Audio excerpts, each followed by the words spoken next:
बच्चों, I am Rashmi your maths teacher. तो कल जो मैंने मिनी क्विज आपको दिया था तो बहुत बच्चों ने उसका आंसर्स किया और मतलब ऑलमोस्ट सभी बच्चों के बहुत अच्छे मार्क्स आए। किसी के 8 आए, किसी के 9 आए, किसी बहुत से बच्चों के तो फुल मार्क्स भी उन्होंने स्कोर किया।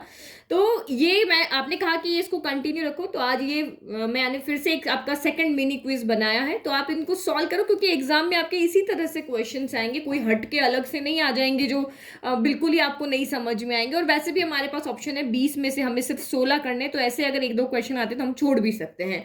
तो जो अभी तक चलते आ रहे हैं या जिस तरह के क्वेश्चन आते हैं वही हम इसमें कर रहे हैं, ठीक है।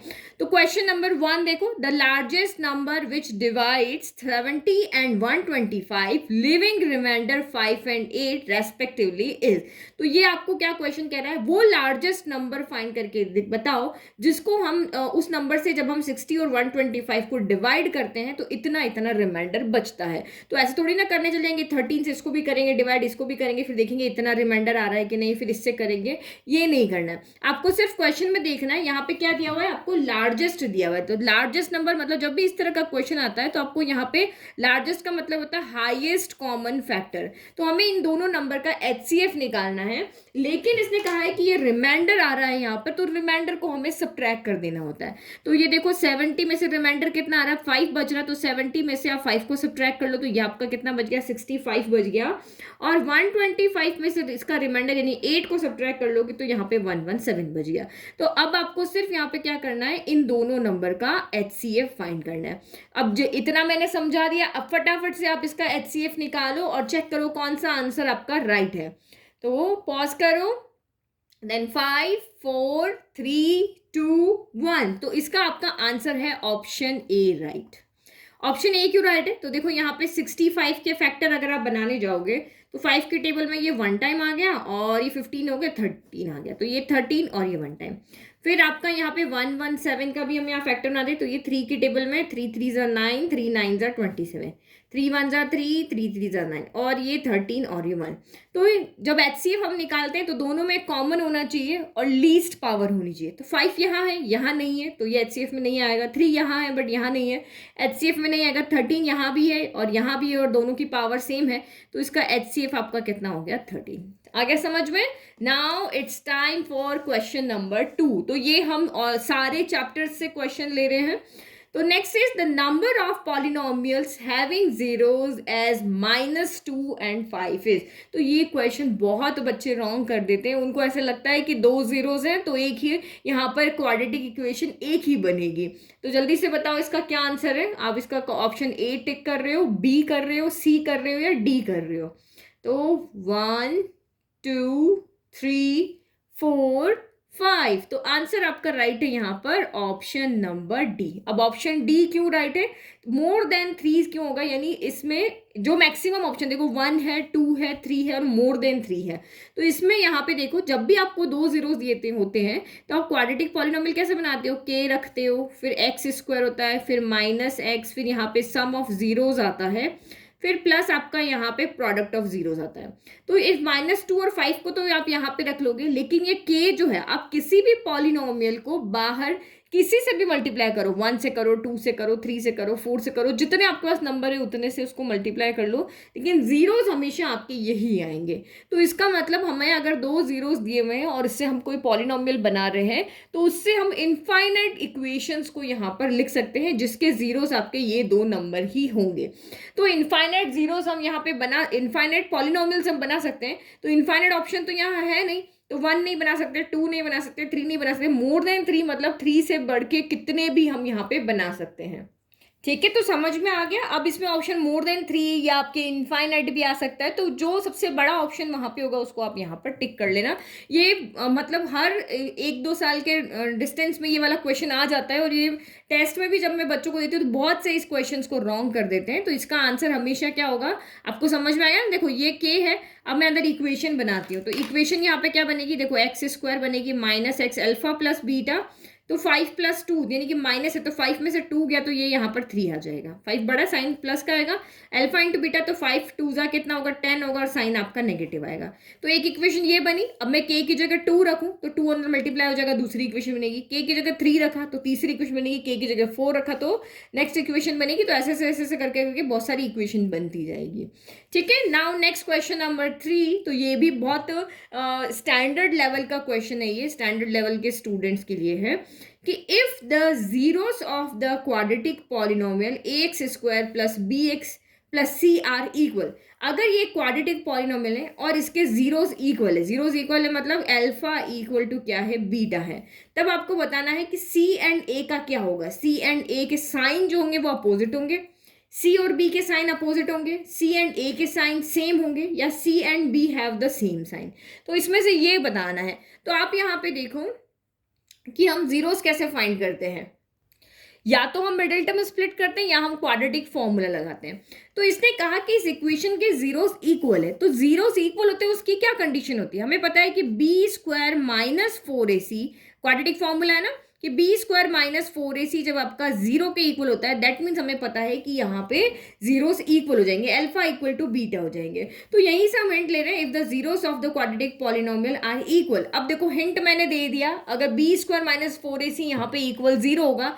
अब मुझे बताओ इन चारों में से कौन सा ऑप्शन यहां पर राइट है।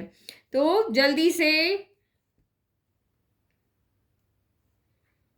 तो यहां पे कौन सा ऑप्शन आपका राइट आ रहा है, ऑप्शन सी। तो ये कैसे आया, देखो यहां पे b square minus 4ac equal to 0 है, तो दिस एम्प्लाइज बी स्क्वायर किसके इक्वल हो जाएगा, 4ac के। अब किसी भी नंबर का स्क्वायर है, चाहे 2 का स्क्वायर करो चाहे -2 का स्क्वायर करो, हमें पता है कि किसी भी नंबर का जो स्क्वायर होता है वो ऑलवेज ग्रेटर देन और इक्वल टू क्या होता है, 0 होता है। अब ये बीच में क्या है, इक्वल का साइन है। अगर ये ग्रेटर देन इक्वल टू 0 है मतलब ये सिर्फ यहाँ पे पॉजिटिव आंसर दे रहा है, तो लेफ्ट वाला अगर पॉजिटिव दे रहा है तो राइट वाला भी हमें पॉजिटिव आंसर ही देगा। ठीक है, अगर ये बीच में इक्वल का साइन है ना, ये +4 के इक्वल है तो ये भी +4 के इक्वल ही यहाँ पर होगा। तो वो कब होगा, जब ये इसको आपको पॉजिटिव बनाना है, मतलब कि जो 4ac है वो भी आपका ग्रेटर देन या इक्वल 0 हो सकता है। तो इसका मतलब अब यहाँ पे ये कब ग्रेटर देन 0 होगा, या तो ए और सी दोनों क्या हो, या तो दोनों ही यहाँ पर पॉजिटिव हो, यानी ए भी पॉजिटिव हो और सी भी यहाँ पर पॉजिटिव हो, या फिर ए भी नेगेटिव हो और सी भी नेगेटिव, क्योंकि प्रोडक्ट हो रहा है ना, प्रोडक्ट में प्लस प्लस प्लस होता है और माइनस माइनस भी प्लस होता है। तो इसका मतलब हमने यहाँ से क्या कंक्लूजन निकाला कि सी और ए जो है वो सेम साइन के होने चाहिए, या तो दोनों पॉजिटिव होने चाहिए या दोनों यहाँ पर क्या होने चाहिए, नेगेटिव होने चाहिए। तो ये तो कह रहे हैं अपोजिट साइन के, तो नहीं पॉसिबल। सी एंड बी के बारे में हम यहाँ पे नहीं कह रहे, सी एंड ए जो है वो हमारे सेम साइन के होने चाहिए। तो ठीक है, तो ऑप्शन सी आपका यहाँ पर राइट है। Question number 4, the pair of equations y equal to 0 and y equal to -7 has how many solution, 1 solution, 2 solutions, infinitely many solutions और नो सॉल्यूशन।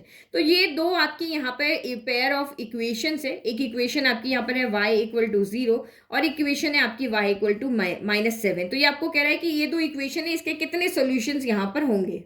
जल्दी से बताओ इसका आंसर, मैं आपको हिंट देती हूँ। देखो, जब भी तो लाइन की इक्वेशन यहाँ पे दी होती है, हमारे पास 3 कंडीशन है, या तो लाइन एक दूसरे को इंटरसेक्ट कर ले तो हमें यहाँ पर 1 सॉल्यूशन मिलेगा, या लाइन एक दूसरे के यहाँ पर क्या हो जाए, पैरेलल हो जाए तो हमें नो सॉल्यूशन मिलेगा, और लाइन एक दूसरे पर कॉइंसाइड हो जाए, मतलब ये एक लाइन है और दूसरी भी इसी के ऊपर आ जाए, तब हमें यहाँ पे इनफाइनेटली मैनी सॉल्यूशंस मिलेंगे।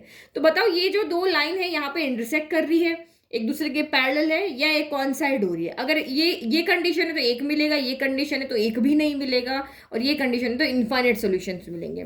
तो आप यहाँ पे देखो, अगर मैं यहाँ पे ग्राफ की बात करती हूँ तो y इक्वल टू a जब भी दिया हो, a की जगह कोई भी वैल्यू 0 हो, 1 हो, 2 हो, पॉजिटिव हो, नेगेटिव हो, ये लाइन जो होती है वो हमेशा क्या होती है, पैरेलल टू क्या होती है, एक्स एक्सिस होती है, पैरेलल टू एक्स एक्सिस होती है। तो y इक्वल टू आपका 0 है, तो y इक्वल, हमें पता है एक्स एक्सिस पे हमारा क्या होता है, y इक्वल टू 0 होता है। तो ये हमारी जो लाइन है y इक्वल टू 0 ये होगी। एक्स एक्सिस पे x के तो सारे नंबर होंगे, लेकिन ये y इक्वल टू 0 होगी, और y इक्वल टू -7 होगी, तो y इक्वल टू -7 इस तरह से नीचे की तरफ होगी, नेगेटिव नंबर में होगी ना, तो ये y इक्वल टू आपकी क्या होगी, -7 होगी, क्योंकि ये भी y के इक्वल है, ये भी y के इक्वल है, और हमें पता है y के इक्वल जो लाइन होती है वो x एक्सिस के पैरेलल होती है। तो ये भी लाइन x एक्सिस के पैरेलल है, ये भी लाइन x एक्सिस के पैरेलल, दोनों लाइन लाइन आपस में पैरेलल है तो ये तो कभी भी एक दूसरे को इंटरसेक्ट नहीं करेगी। तो यहाँ पे आपका क्या हो जाएगा, हमें यहाँ पर क्योंकि ये लाइन आपस में दोनों पैरेलल है तो हमें यहाँ पर नो सोल्यूशन मिलेगा। तो ऑप्शन डी आपका यहाँ पर क्या है, राइट है। समझ में आ गया। 1 सोल्यूशन मिलता जब ये इंटरसेक्ट करती, 2 सोल्यूशन मिलता जब हमारे पास दो लाइन में एक्स और वाई में इक्वेशन होती, लीनियर इक्वेशन होती, तो 2 सोल्यूशन मिलते हैं। इनफाइनेटली मैनी सोल्यूशन होते हैं जब ये कॉन्साइड करती है, और नो सोल्यूशन है क्योंकि ये आपकी लाइन आपस में पैरेलल है। क्वेश्चन नंबर 5, तो इफ पी पॉइंट आपका a/3, 5 is the midpoint of the line segment joining the points a -7, 3 and b -3, 7, then the value of a is। तो मुझे पता नहीं क्यों ऐसा लग रहा है, क्योंकि जैसे मैं कमेंट को पढ़ रही हूँ कि कोऑर्डिनेट ज्योमेट्री के क्वेश्चंस बच्चों को बहुत टफ लग रहे हैं, लेकिन कोऑर्डिनेट ज्योमेट्री सबसे इजी है। आपको सारे फॉर्मूलाज हैं वो भी बहुत सिंपल है, लर्न रखना। सिर्फ क्वेश्चन को देख करके देखो कि यहाँ कौन सा फॉर्मूला लग रहा है। इसने कहा कि ये जो पॉइंट है P जो कि हमारा है a/3, 5, ये इस दोनों पॉइंट को यानी A और B को ज्वाइन करने से जो लाइन बन रही है उसका मिड पॉइंट है। तो भाई हमने लिख दिया कि भाई ये A पॉइंट है, ये B पॉइंट है, और ये P पॉइंट जो है वो इस लाइन का मिड पॉइंट है। मिड पॉइंट दे रखा है तो मेन यहाँ पे देख लो, मिड पॉइंट दिया तो मिड पॉइंट का फॉर्मूला हमें पता है, x1 plus x2। Mid point कैसे फाइंड करते हैं, x1 plus x2/2, y1 plus y2/2, यही हमारा फॉर्मूला होता है। तो x1 प्लस x2/2 से हमें ये वाला पॉइंट मिलता है, y1 प्लस y2/2 से हमें ये वाला पॉइंट मिलता है। बट इसने हमें मिड पॉइंट नहीं फाइंड करने को कहा, इसने हमें कहा है कि यहाँ पे a को फाइंड करो। तो ये क्योंकि ये पहला वाला जो यहाँ पे कोऑर्डिनेट है वो x का होता है, तो हमें सिर्फ x वाले को ऐड करना। अगर ये पॉइंट हमें नहीं दिया होता तो हम कैसे कैलकुलेट करते हैं, इन दोनों को ऐड करते हैं, -7 प्लस माइनस तो -2, ये किसके इक्वल होता है, इस वाले पॉइंट के जो हमें दिया हुआ है। तो बस यही तो हमें करना है। अगर यहाँ पे होता तो हम y1 y2 को लेते, यहाँ वेरिएबल है तो हमने x1 x2 को लिया, यहाँ वेरिएबल होता तो y1 y2 को लेते। तो अब इसको सॉल्व कर दो तो ये आपका कितना हो गया, -10/5 इक्वल टू a/3 हो गया। तो 5 के टेबल से 2 टाइम हो गया, और 3 2 यहाँ पर कितना हो गया आपका 6 हो गया। एक सेकेंड क्या गड़बड़ किया है, यस यहाँ पे 5 लिख दिया, यहाँ 2 है ना, ये रहा, तो 2 के टेबल में ये 5 आएगा। तो 5 3 कितना हो जाएगा यहाँ पर 15, और ये नेगेटिव साइन है वो जो है ही है, तो यानी कि a इक्वल टू आपका कितना हो गया, -15 हो गया। तो ऑप्शन कौन सा राइट है, ऑप्शन बी राइट है। नाउ नेक्स्ट क्वेश्चन देखो, if in 2 triangles DEF and triangle PQR, तो 2 ट्राइंगल बना लेते हैं। एक हमने बना लिया यहाँ पर DEF, और दूसरा ट्राइंगल बना लिया यहाँ पे PQR बना लिया। अब क्या कह रहा है, एंगल D एंगल Q के इक्वल है, तो ये एंगल D को एंगल और ये एंगल Q के इक्वल है, तो इन दोनों को 1 1 कर दिया। एंगल R एंगल E के इक्वल है, तो ये एंगल R एंगल E, तो ये हमने इसको एंगल 2 नाम दे दिया। Then which of the following is not true, ये आपको कह रहा है कि देखो क्वेश्चन पढ़ने में गड़बड़ मत करना, नॉट को पढ़ना। बहुत से बच्चे क्या करते हैं, आता है करते हुए नोट को पढ़ना भूल जाते हैं और फिर यहाँ पे गलत आंसर टिक करके आ जाते हैं, और उनको आता होता है बाहर रख के चेक करते, तो हमें तो ये क्वेश्चन आता था बट हमने ध्यान से नहीं पढ़ा। तो क्वेश्चन पढ़ने में कभी जल्दी नहीं मचानी है। तो हमने ये कह दिया, तो इसने कहा कि बताओ इसमें से कौन सा ट्रू नहीं है। तो आपको सिंपल दिख रहा है कि यहाँ पे साइड्स के रेशियो लिखे हुए हैं। साइड्स के रेशियो कब लिखते हैं, जब ट्राइंगल सिमिलर होते हैं। तो देखो बाय एंगल एंगल से ये दोनों ट्राइंगल, क्योंकि ये एंगल इसके इक्वल है, ये एंगल इसके इक्वल है, तो एंगल एंगल से दोनों ट्राइंगल क्या हो गए, सिमिलर हो गए। अब साइड का रेशियो कैसे लिखोगे, तो एंगल को देखते जाओ, लिख जाओ। एंगल 1 के सामने कौन सी साइड है, तो EF साइड है। इस ट्राइंगल में एंगल 1 के सामने कौन सी साइड है, तो PR साइड है। इस ट्राइंगल में एंगल 2 के सामने कौन सी साइड है, तो ये आपकी DF है। और इसमें एंगल 2 के सामने कौन सी साइड है, तो PQ है। तो जिसका कोई नाम नहीं है उसके सामने तो ये DE है, और इसमें ये वाला दोनों बच्चे ना, तो ये दोनों आपस में इक्वल होंगे, और एंगल P के सामने कौन सी, QR है। तो देखते जाओ, आपको समझ में आ जाएगा। EF/PR इक्वल टू DF/PQ, तो ये भी आपका यहाँ पर ट्रू है। इसने हमें नॉट ट्रू ढूंढने के लिए कहा, ये तो ट्रू है। फिर नेक्स्ट इसने कहा DE/PQ, तो DE के साथ PQ तो है ही नहीं, DE के साथ तो QR है, और EF के साथ हमारा PR लिखो या RP लिखो, एक ही बात है। लेकिन ये नीचे ये नहीं आ रहा है, इसका मतलब ऑप्शन बी आपका राइट है कि ये स्टेटमेंट ट्रू नहीं है। अब ये भी देख लो, DE/QR है और DF/PQ है, तो ये भी राइट है। EF/PR या RP कहो या DE/QR कहो, तो ये भी राइट है। मतलब ये 3 राइट है, ये आपका राइट नहीं है। तो अगर आपने क्वेश्चन ठीक से नहीं पढ़ा, विच of the following is true पढ़ लिया, तो आप इसको टिक कर दोगे, क्योंकि पहला ही चेक करते वही ट्रू हो क्या, तो वो कर दोगे। तो इसका मतलब इसका ऑप्शन बी राइट है। नाउ नेक्स्ट आप यहाँ पे देखो, Shaurya is making a card for the father's birthday. In the card, the shaded part is folded. ये वाला फिगर है, ये कार्ड बना रहा सर्कल शेप में और ये वाला पार्ट उसका फोल्डेड है. What is the area of the reason folded in the greeting card? तो ये वाले जो एरिया है शेडेड वाला, इसका रीजन आपको यहाँ पे ये किसका एरिया निकाल के दिखाना है. तो बताओ जल्दी से कौन सा फॉर्मूला लगाएंगे. जल्दी कर लोगे नहीं तो सॉल्व. चलो करो फिर. ठीक है, पॉज करो जल्दी से, उसको सॉल्व करो. जिसको नहीं आ रहा वो देखो. यहाँ पे ये क्या होता है, सेगमेंट होता है. ये पूरा का पूरा तो सेक्टर होता है, सेगमेंट होता है.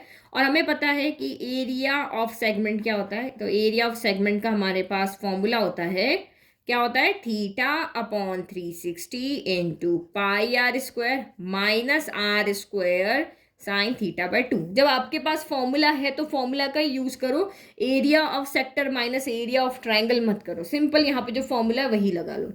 तो थीटा कितना है यहाँ पर 90 डिग्री. तो 90 ओवर 360 हो गया. पाई आपका कुछ नहीं दिया तो 22/7 रख दो. आर स्क्वायर तो रेडियस 8 है, 8 का स्क्वायर 64 हो गया. माइनस अगेन आर स्क्वायर तो 64 हो गया. और साइन 90 कितना होता है, तो 1 होता है, डिवाइड बाय 2 हो गया. तो 91 ज़ा 90, 94 ज़ा 360. फिर आपका यहाँ पे 7 तो बच जाएगा. फिर 4 के टेबल से ये वाला कैंसिल करते. 4 के टेबल में यह आ गया 4 1 ज़ा 4, 2 बच गया 6. ठीक है, तो ये आपका यहाँ पर कितना बच गया, 22 इंटू 16 बच गया. और कुछ कट रहा है क्या. अच्छा एक बार यहाँ ऑप्शन देखो. ऑप्शन में यहाँ पाई इसमें भी है, इसमें भी है, इसमें भी है, इसमें भी. इसका मतलब पाई की वैल्यू नहीं पुट करेंगे, पाई को एज इट इज रहेंगे. ऑप्शन को देख करके चलना है. और ये 2 से कैंसिल हो जाएगा 32 टाइम. तो आपका एक्चुअल बचा क्या यहाँ पे 16 पाई माइनस 32 बचा. तो अब यहाँ पे 16 बाहर कॉमन है, इस वाले में कॉमन है. ये तो आंसर कहीं दिख नहीं रहा ना. 16 कॉमन है तो ये पाई माइनस 2 बच गया सेंटीमीटर स्क्वायर. तो कौन सा ऑप्शन राइट दिख रहा है, ऑप्शन ए राइट है. कितना सिंपल क्वेश्चन था. नाउ नेक्स्ट देखो. नाउ नेक्स्ट है calculate the point at which the pair of equations 4 power x plus y equal to 256. x plus y पूरी पावर है एंड 256 की power x minus y equal to 4 है, will be intersected. मतलब हमें यहाँ पे x और y फाइंड करके निकालना है. जल्दी से सॉल्व करो इसको, आंसर बताओ. तो 5 4 3 2 1. तो इसका ऑप्शन आपका राइट है, ऑप्शन सी. अब जिसको समझ में आ गया, जिसने कैलकुलेट कर लिया, वो सीधा वीडियो को आगे बढ़ा के 9 पे चले जाओ. और जिसको नहीं समझ में आया वो यहाँ पे देखो. 4 power x plus y equal to आपका 256 है. तो हमें इसको क्या करना है, इक्वेशन की फॉर्म में बनाना पड़ेगा. तो इसके लिए हमें यहाँ पे क्या करना पड़ेगा, 256 को 4 की पावर की फॉर्म में लिखना पड़ेगा. क्योंकि ये इक्वल है तो ये 4 की पावर में है, यहाँ भी 4 की पावर में होगा, तभी हम यहाँ पे दोनों पावर को इक्वेट कर पाएंगे. तो 256 को हम सीधा 4 की पावर में ही लिखते हैं. तो 4 से ही डिवाइड करते हैं. ठीक है, 2 से नहीं कर रहे क्योंकि हमें 4 की पावर चाहिए. तो ये 6 टाइम हो गया और ये 4 टाइम हो गया. 25 नहीं आता, 24 हो गया. अगेन 4 1 ज़ा 4, 24. तो ये 6 टाइम हो गया. फिर 4 4 ज़ा 16, ये 4 और ये 4. यानी कि 256 को हम यहाँ पे क्या ले सकते हैं, क्यों यहाँ पर 4 की पावर 4 लेते हैं. तो बेस सेम है, दोनों साइड इक्वल है ना बीच में, तो बेस सेम है तो पावर भी यहाँ पर क्या होगी, सेम होगी. तो ये x plus y equal to 4 होगी, इक्वेशन नंबर 1 होगी. फिर इसको भी सॉल्व करो. तो ये 256 की power x minus y equal to 4, 4 की पावर यहाँ 1 कर देते, इसको भी लिखना पड़ेगा. तो ये भी 4 की power 4 x minus y equal to 4 की पावर 1 आएगा. तो बेस सेम है तो पावर क्या होती है, पावर क्या इक्वल हो जाएगी. तो 4 into x minus y equal to 1 हो गया. तो इस 4 को हम इधर ले जाते हैं क्योंकि हमारी इक्वेशन बनानी ईजी हो रही. तो ये 1/4 हो गया. तो इक्वेशन 2 हो गई, ये इक्वेशन 1 हो गई, इक्वेशन 2 हो गई. सॉल्व करो और आंसर लिया. तो x plus y equal to 4, x minus y equal to 1/4 हो गया. तो y से तो y कैंसिल हो गया. 2x इक्वल टू 4 प्लस 1/4 हो गया. 4 प्लस 1/4 कितना हो जाएगा, 4 4 16 और 1 17/4 हो जाएगा. तो ये आपका 2x इक्वल टू 17/4 हो गया. तो x इक्वल टू कितना हो गया 17, 2 इधर आएगा, 4 2 8 हो गया. तो x इक्वल टू 17/8 हमें मिल गया है. तो ऑब्वियस x की जगह पुट करेंगे क्योंकि देखो कहीं पर भी 17/8 नहीं है इसके अलावा. तो यही ऑप्शन हमारा राइट है, हमें y कैलकुलेट करने की जरूरत ही नहीं है. फिर नेक्स्ट क्वेश्चन नंबर 9 देखो. In the figure ABDCA represents a quadrant of a circle of radius 7 cm. ये एक पूरा क्वाड्रेंट है जिसका रेडियस कितना है यहाँ पर 7 सेंटीमीटर है. विथ सेंटर ए, और सेंटर ए है. क्वाड्रेंट है मतलब यहाँ पे क्या है, ये 90 डिग्री का है. क्वाड्रेंट तो ये होता है ना सर्कल का 1/4. Find the area of the shaded portion. करो जल्दी से, मैं आपको टाइम देकर जल्दी से सॉल्व करो. तो इसका आंसर आपका कितना आना चाहिए, जल्दी से बता दो. यस, जिनका आंसर ऑप्शन डी आ रहा है वो आपका यहाँ पर राइट है. अब ऑप्शन डी आया कैसे, तो शेडेड रीजन चाहिए तो हमें पता है ये क्वाड्रेंट है, तो एरिया ऑफ क्वाड्रेंट माइनस क्या हो जाएगा, एरिया ऑफ ट्राइंगल। तो ये राइट एंगल ट्राइंगल है, क्वाड्रेंट है तो राइट एंगल ट्राइंगल ही होगा यहाँ पे। तो एरिया ऑफ क्वाड्रेंट कितना होता है, पाई आर स्क्वायर बाय क्या होता है, 4 होता है, या θ/360 इंटू पाई आर स्क्वायर भी कर सकते हो। तो ये सर्कल के एरिया का 1/4 जो होता है वो क्वाड्रेंट होता है, minus area of triangle, right angle triangle है, half into base into height लगेगा। तो यहाँ पे अब पाई कहीं पर भी नहीं है तो वैल्यू पुट करनी पड़ेगी, 22/7, ये 1/4 हो गया, आर स्क्वायर, आर रेडियस कितना है 7 है, 7 का स्क्वायर कितना हो गया 49 हो गया, माइनस 1/2 हो गया, बेस कितना है 7 और ट्राइंगल की हाइट कितनी है तो ये आपका 2 गया, तो 2 से 2 कैंसिल हो गया, यहाँ तो ओनली 7 बचा, 7 के टेबल में ये कैंसिल हो गया 7 टाइम, ये 2 के टेबल में 2 और ये 11 टाइम, तो यानी कि यहाँ से बचा 77/2 बचा, माइनस का 7 बचा। तो इसको अब कोई एलसीएम लेने की जरूरत नहीं, 2 से आप यहाँ पे डिवाइड कर लो, तो ये आपका कितना हो गया, 2 3 ज़ा 6, 1 बचा 17 हो गया, तो 2 8 ज़ा 16 और पॉइंट आपका यहाँ पर क्या आ जाएगा 5 आ जाएगा, तो 38.5 माइनस 7 हो जाएगा, तो 38 में से 7 गया तो 31.5 सेंटीमीटर स्क्वायर। ईजी, ठीक है। तो खुद से जब आप करोगे ना एग्जाम में तो आपको एक क्वेश्चन को करने में, इस तरह के क्वेश्चन को करने में तो 1 मिनट से ज़्यादा नहीं लगेगा, बहुत टाइम है। अगर आपने प्रैक्टिस अच्छे से की है, एग्जाम में जाने से पहले एटलीस्ट आप यहाँ पे कम से कम भी आप 10 सैम्पल पेपर जरूर सॉल्व करके जाना, ताकि आपकी स्पीड भी बनेगी और कैलकुलेशन में आपकी मिस्टेक्स भी नहीं होगी। नाउ नेक्स्ट यहाँ पे देखो, ABC is a right angle triangle, figure साथ साथ में बनाती जाती हूँ ताकि आपको सिर्फ आंसर ही निकालना पड़े। तो ये ABC मेरा यहाँ पे क्या है, एक राइट एंगल ट्राइंगल है। राइट एंगल कहाँ पर है, तो B पर है, तो ये B ले लिया, ये A ले लिया, ये C ले लिया। If D and E are points on side AB, अब ये पॉइंट्स AB पे दिया ना तो A को यहीं लो, तो D and E are points on side AB such that AD equal to DE equal to EB, मतलब वो पोर्शन जो यहाँ पे होंगे D और E के वो इक्वल होंगे। तो ये मैंने यहाँ पर D ले लिया, ये मैंने यहाँ पर E ले लिया। अब ये कह रहा है कि ये तीनों आपस में इक्वल है, तो ये x है तो ये भी x होगा, ये भी x होगा, ये 2 है, ये 2 है, तो ये भी सारे मिलके 2 होंगे। देन द वैल्यू ऑफ, तब हमें इसकी वैल्यू यहाँ पर निकाल के दिखानी है। AC स्क्वायर चाहिए, तो AC स्क्वायर तो मुझे यहाँ पे सीधा का सीधा मिल रहा है क्योंकि ये राइट एंगल ट्राइंगल तो पाइथागोरस थ्योरम लग रही, तो AC स्क्वायर यहाँ पर कितना हो गया, हाइपोटेनस स्क्वायर क्या होता है, perpendicular square plus base square होता है, तो ये आपका AB स्क्वायर प्लस कितना हो गया, BC स्क्वायर हो गया। तो AB स्क्वायर को तो हम लिख सकते हैं, AB किसके इक्वल है, x प्लस x यानी 3x के इक्वल है, तो ये आपका 3x का स्क्वायर प्लस BC स्क्वायर हो गया, यानी 9x square plus BC square हो गया। फिर नेक्स्ट इसने कहा EC स्क्वायर, तो EC तो हमें यहाँ पे राइट एंगल ट्राइंगल बनाना पड़ेगा इसको ज्वाइन करके, तो ये हमने बना दिया। तो EC स्क्वायर किसके इक्वल हो जाएगा, ये हाइपोटेनस है, base square plus perpendicular square, तो परपेंडिकुलर कितना है x है और बेस कितना है BC, तो ये हो गया x square plus BC square. फिर इसने कहा DC स्क्वायर चाहिए, तो D को C से आप ज्वाइन कर दो, तो ये सारा आधा काम तो आप दिमाग में ही कर लोगे। तो DC स्क्वायर चाहिए, तो ये राइट एंगल ट्राइंगल है, तो ये वाला हाइपोटेनस हो गया बेस स्क्वायर प्लस परपेंडिकुलर, तो x प्लस x यानी कि ये आपका यहाँ पर कितना हो गया 2x का स्क्वायर और बेस आपका BC स्क्वायर हो गया, तो 2 का स्क्वायर 4 हो गया, x का स्क्वायर x स्क्वायर हो गया प्लस का BC स्क्वायर हो गया। तो बस अब इसमें वैल्यू पुट कर लो, AC स्क्वायर की वैल्यू कितनी है, तो 9x square plus BC square, फिर माइनस EC स्क्वायर कह रहा है, इन दोनों के नेगेटिव साइन हो जाएंगे, तो minus x square minus BC square. फिर नेक्स्ट DC स्क्वायर कितना है, तो ये DC स्क्वायर है 4x square plus BC square minus BC square, तो BC square as it is रख दो, BC से यहाँ BC कैंसिल, BC से यहाँ BC कैंसिल, 9 में से 9 टाइम x स्क्वायर में से 1 टाइम x स्क्वायर गया तो 8x स्क्वायर बचा, 4x स्क्वायर यहाँ पे एज इट इज बच गया, x स्क्वायर से x स्क्वायर कैंसिल, 4 की टेबल में 4 आया 1 टाइम, 4 की टेबल में 8 आया 2 टाइम, तो 2/1, तो ये ऑप्शन D आपका यहाँ पर राइट है। तो ये हो गए हमारे आज के मिनी क्विज के 10 क्वेश्चन। तो आज थोड़े क्वेश्चन मैंने लेंदी लिए हैं ताकि आप प्रैक्टिस कर पाओ कि अगर इस तरह के लेंदी क्वेश्चन आते तो हमें टाइम मैनेज करते हुए कैसे इनको सॉल्व करना है, ठीक है। तो आई होप आपको आज के क्वेश्चंस अच्छे लगे और ये क्विज आपको अच्छा लग रहा है, तो मैं डेली इसको अपलोड करूँगी। Thank you.